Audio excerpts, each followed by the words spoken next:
हाय दोस्तों, welcome to my YouTube channel. उम्मीद है कि आप अच्छा कर रहे होंगे। आज के इस वीडियो में हम डिस्कस करेंगे पहले कि कैसे हम निफ्टी और बैंक निफ्टी को जज कर सकते हैं। उसके बेस पे हम कैसे अपने स्टॉक्स को डिफाइन कर सकते हैं। मार्केट इज एग्रेसिवली बुलिश, हो सकता है कि निफ्टी बैंक निफ्टी अभी ऊपर जा रहा हो और आपका पोर्टफोलियो नहीं जा रहा हो, तो उसमें कोई दिक्कत नहीं है, क्योंकि हम लोग जब सेटअप्स के हिसाब से ट्रेड करते हैं तो आपका बहुत बार ऐसा होता है कि निफ्टी बैंक निफ्टी गिरते हैं और हमारे सेटअप्स अच्छा करते हैं, तो वाइस वर्सा भी पॉसिबल है। और उसके कारण आपको फोमो के चक्कर में कोई भी ट्रेड लेने की जरूरत नहीं है। You have to stick to what works for you, always trade your strength. और वो उस बारे में हम डिस्कस करें उसके पहले हम एक और चीज़ आज इस वीडियो में डिस्कस करेंगे, वो है जर्नल बनाने की इंपॉर्टेंस और उसको कैसे यूज़ कर सकते हो। तो उसके बाद हम जाएंगे स्क्रीन रिकॉर्डिंग पे, जहाँ पे हम डिस्कस करेंगे वो ट्रेड्स जो मैंने लिए हैं और वो ट्रेड जिनसे मैं कैसे प्लान आउट कर रहा हूँ कि कैसे स्टॉप लॉस ट्रेलिंग की जाए, कैसे उनको एग्जिट प्लान क्या है और कैसे आने वाले टाइम को मैं अप्रोच करूंगा। तो हम जाएंगे स्क्रीन रिकॉर्डिंग पे, जहाँ हम एक एक करके डिस्कशन करेंगे। और लास्ट में हम दो चीज़ें नई सीखेंगे इस वीडियो में, वो है कि कैसे बेयर मार्केट, जब मार्केट क्रैश होता है तो वहाँ पे बहुत सारी अपॉर्चुनिटीज़ आपको वैल्यूएशन के इंपॉर्टेंस में भी मिलती है, तो वो भी हम डिस्कस करेंगे। तो उसके लिए आपको एंड तक ये वीडियो देखना जरूरी है। तो अब हम जाएंगे स्क्रीन रिकॉर्डिंग पे, जहाँ हम एक एक करके सारे ट्रेड्स डिस्कस करेंगे। Hi guys, welcome to the screen recording. तो जैसा कि आप देख सकते हैं, हम इस बार निफ्टी बैंक निफ्टी को ज़्यादा एनालाइज नहीं करेंगे, क्योंकि निफ्टी और बैंक निफ्टी में वन वे अपसाइड चार्ट है। अननोन टेरिटरी, मतलब कि जो अनचार्टेड टेरिटरी है, वहाँ पे चार्ट ट्रेड कर रहे हैं। तो जब तक निफ्टी 21,000 के नीचे नहीं आता और bank Nifty until and unless 47,500 के नीचे नहीं आता, ये स्ट्रेंथ कंटिन्यू रहेगी।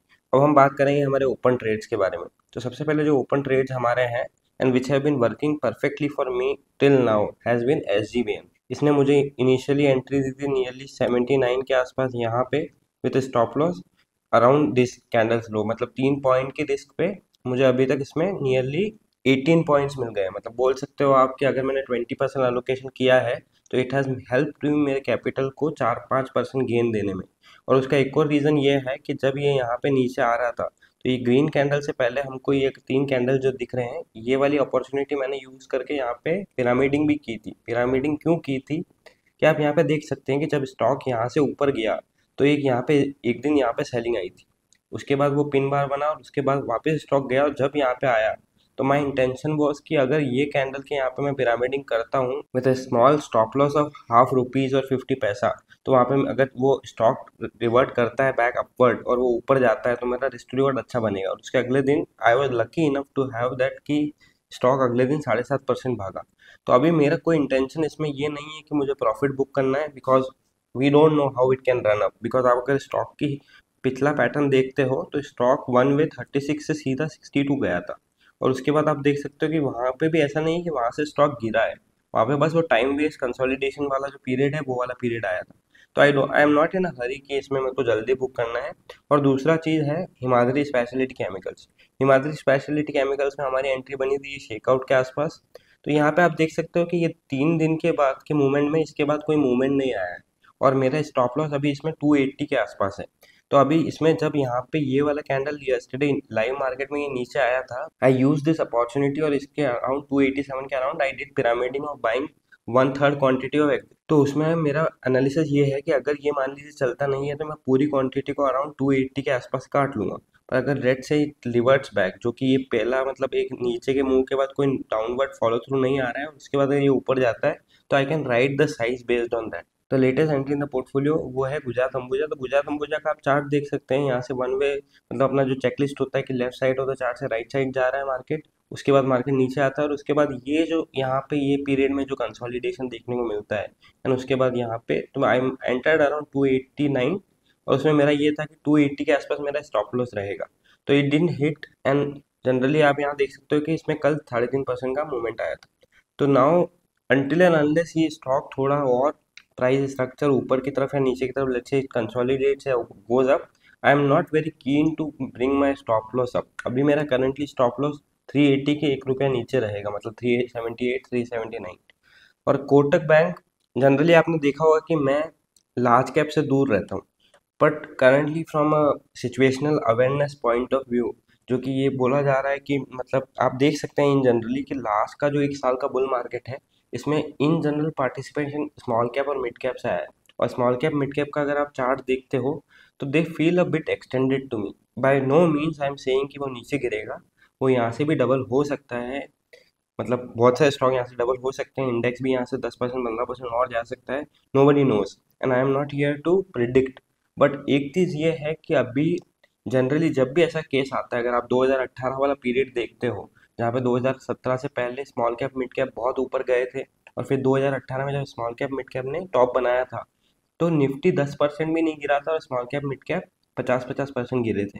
तो now I am inclined towards buying breakouts और बाइंग अपना जो टाइटनेस सेटअप है वो थोड़ा लार्ज कैप में अगर मुझे एंट्रीज मिलती है या थोड़ी साइजेबल कैपिटल जैसे 50 करोड़ के आसपास की कंपनी में मिलती है तो मैं थोड़ा वहाँ ज़्यादा इंटरेस्टेड हूँ। अभी स्मॉल कैप में हो सकता है कि अगर आप बेस के आसपास ब्रेकआउट्स बाय नहीं कर रहे हो तो हो सकता है कि आपकी एंट्री और आपके एग्जीक्यूशन में थोड़ी प्रॉब्लम आए। तो आप एक चीज़ देख सकते हो कोटक बैंक में क्यों मैंने एंट्री ली। जनरली अगर हम ये वाली लाइन को ही मार्क करें तो यहाँ पे आप देख सकते हो जब भी ये वाली लाइन के आसपास स्टॉक आता था तो वहाँ से वो गिर जाता था, मतलब इट वाज फेसिंग रेजिस्टेंस। और ये यहाँ पे पिन पॉइंट आप देख सकते हो यहाँ आया और उस दिन इसमें 1% की गिरावट, पर उसके अगले दिन ही ये पूरा कैंडल एक गैप अप के थ्रू कवर किया। और अभी जब तक ये स्टॉक ये वाला कैंडल का लो नहीं तोड़ता which is like in the spot level if I market 1 रुपया नीचे 1829 1830 का मेरा स्टॉप लॉस है and currently my allocation in this stock is 10%। तो हो सकता है कि अगर ये मेरे को स्टॉप लॉस देगा तो I will lose 0.15% of the total capital which is fine. And आप एक चीज़ देख सकते हो कि even though market has been going up but क्योंकि जो कंसंट्रेटेड पोर्टफोलियोज रहते हैं उसमें मेरे को बहुत सारी एंट्रीज में एग्जिट्स मिली है और बहुत सारी ट्रेड्स मेरी रिसेंटली परफॉर्म नहीं की है। उसमें से सबसे पहला है एनसीसी। अब जैसे लास्ट वीक हमने डिस्कस किया था कि क्यों सिस्टम स्टॉप लॉस इंपॉर्टेंट है, तो आप यहाँ पे देख सकते हैं कि ये भी सेम पैटर्न इसमें वॉलेटिलिटी कॉन्ट्रैक्शन वाला मुझे देखने को मिला था कि कंसोलिडेशन एक हॉरिजॉन्टल लाइन में बेस ब्रेकआउट था और उसके बाद आप देख सकते हो कि मेरा स्टॉप लॉस नियरली 1 रुपया ये लेवल के नीचे था।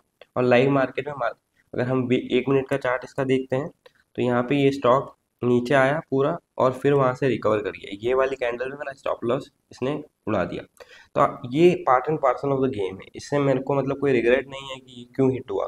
क्योंकि अगर मान लीजिए ये यहाँ से मैं स्टॉप लॉस सिस्टम में नहीं रखता और यहाँ से ये 10% और गिर जाता तो मेरा रिस्क टू रिवॉर्ड बिगड़ जाता।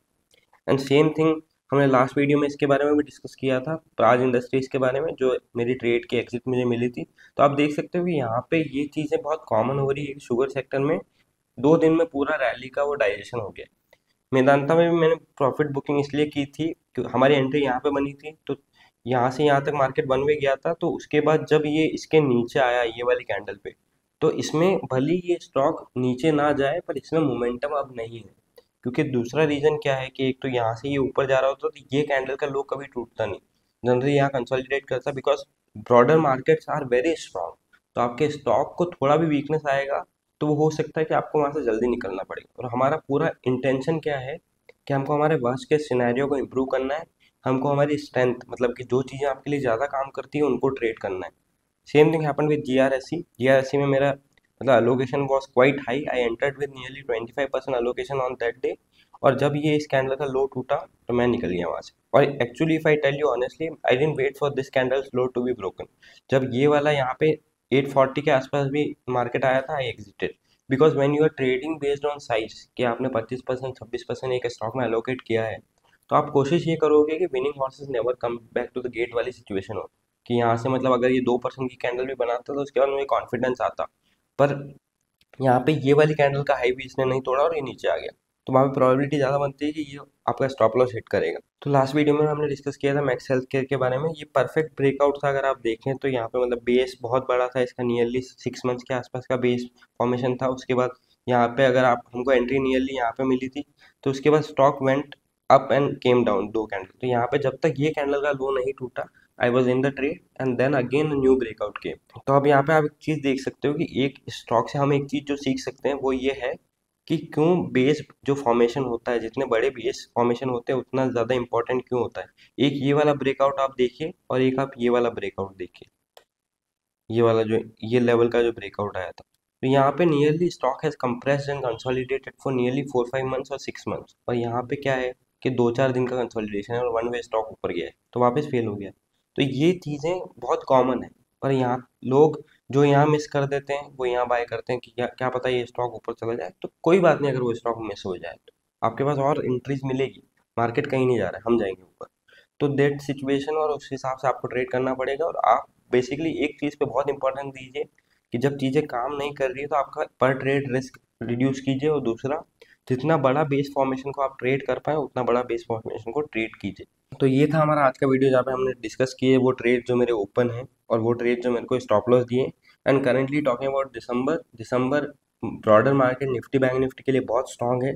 आए दिन निफ्टी में 1% 1.5% का गैप अप हो रहा है, पर I will be very honest, momentum portfolio मेरा is not even matching with Nifty.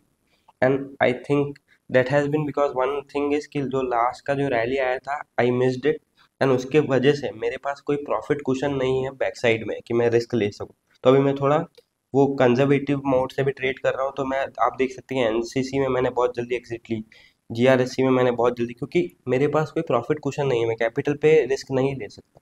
और हमारे पास जो ट्रेड्स हमारे इसमें नियरली 1.5% ऑफ द कैपिटल पे गेन है, ये वाली ट्रेड में हमारे पास नियरली 4% का गेन है।